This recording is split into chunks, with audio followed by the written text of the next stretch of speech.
I left my bride Josie behind, all just to chase that so-called music dream of mine. 8 years later, I finally became a singer just like I'd hoped, but I wasn't happy at all, every single day. I missed Josie, the one I once loved so deeply. One day, I saw a news story on TV. An old childhood friend had died in a car crash. I made up my mind right then to go back home for the funeral. At the funeral, a blonde woman accidentally bumped into me. I recognized Josie the second I saw her. She was still as beautiful and lovely as ever. Only now, there was a little girl by her side.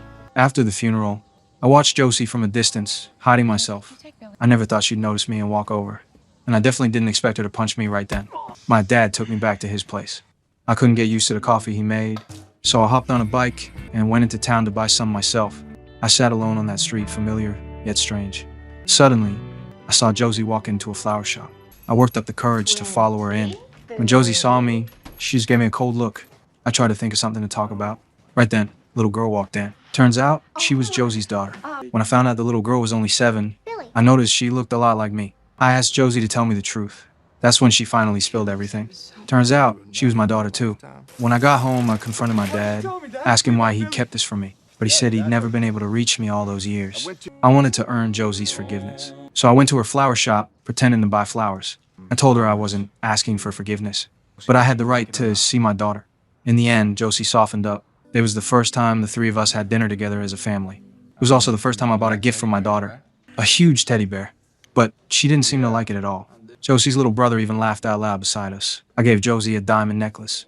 After dinner, my daughter took me to see the bunny she kept. She also said her mom had played my songs for her before. When I was leaving, Josie handed the necklace back to me. That made me feel so guilty. Luckily, Josie agreed to let me pick our daughter up from school. But as soon as I got her, she refused to get in my convertible. In the end, I had to take a taxi back with her. I found a guitar in the house and played a song for her. Just then, my dad burned his hand by accident. I put down the guitar and rushed over to check on him. My daughter, curious, picked up the guitar, and surprisingly, she played the notes for my song. Pretty well, too. That shocked both me and her grandpa. I had such a great time with my daughter that day.